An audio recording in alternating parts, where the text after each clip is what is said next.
ഇന്നെൻ്റെ 100 ഡേയ്സ് ചാലഞ്ചിൻ്റെ 51ാമത്തെ ദിവസം. രാവിലെ എൻ്റെ ഫുഡും കാര്യങ്ങളും കഴിച്ചിട്ട് നേരെ ജിമ്മിലേക്ക് പോയി. ജിമ്മിൽ പോയി വർക്കൗട്ടും കാര്യങ്ങളൊക്കെ കഴിഞ്ഞിട്ട് തിരികെ വീട്ടിലേക്ക് വന്നു. ഇന്ന് എനിക്ക് ബാക്കും പൈസ കുറഞ്ഞു വർക്കൗട്ട്. അപ്പോൾ വീട്ടിലേക്ക് വന്ന ആദ്യത്തെ മീലായിട്ട് പ്രോട്ടീനും ക്രിയേറ്റിനും പിന്നെ എല്ലാ മീലിനും കറക്റ്റായിട്ട് കൊടുത്തു. ഇന്നത്തെ കാലത്ത് പലവർക്കും പല അഡിക്ഷനും കാര്യങ്ങളൊക്കെ ഉണ്ട്. ഇപ്പോൾ കള്ളുകൂടിയാണെങ്കിലും സിഗരറ്റ് വലിയാണെങ്കിലും കുറേ അഡിക്ഷൻ ആയിട്ടുള്ള ആൾക്കാരുണ്ട്.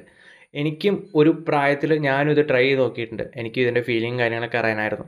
പക്ഷേ ഒരിക്കലും ഒരു ലിമിറ്റ് കഴിഞ്ഞ് ഞാൻ പോയിട്ടില്ല. എനിക്കങ്ങനെ താല്പര്യമില്ല. അപ്പോൾ ഞാൻ പറഞ്ഞൊന്നും വേറൊന്നുമില്ല. നമ്മളെപ്പോഴും ചിന്തിക്കുക നമ്മൾ എന്തിലേക്ക് ഇൻവെസ്റ്റ് ചെയ്യണമെന്ന്. നമ്മുടെ ഹെൽത്തിലേക്ക് ഇൻവെസ്റ്റ് ചെയ്യണോ അതേ ഹെൽത്ത് നശിക്കാൻ വേണ്ടി ഇൻവെസ്റ്റ് ചെയ്യണമെന്ന്.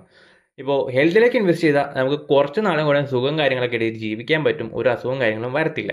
പക്ഷേ നമ്മുടെ ഹെൽത്ത് നശിക്കാൻ വേണ്ടി ജീവിക്കുകയാണെങ്കിൽ ഇതൊരു ടെമ്പററി ആയിട്ടുള്ളൊരു സുഖം കാര്യങ്ങൾ മാത്രമേ നമുക്ക് കിട്ടത്തുള്ളൂ. എന്താ പറയുന്നത്, നമ്മളത് റീഫിൽ ചെയ്തുകൊണ്ടിരിക്കണം. തീരുമ്പോൾ പിന്നെയും കൊടുത്തുകൊണ്ടിരിക്കണം. എന്തിനാ വരെ നമ്മുടെ ആരോഗ്യം നമ്മൾ കളയുന്നത്? അപ്പോൾ നമ്മൾ എന്ത് ചെയ്താലും ചിന്തിച്ചിട്ട് ചെയ്യുക. അപ്പോൾ ഇന്നത്തെ എൻ്റെ കംപ്ലീറ്റ് ആയി. നാളെ കാണാം.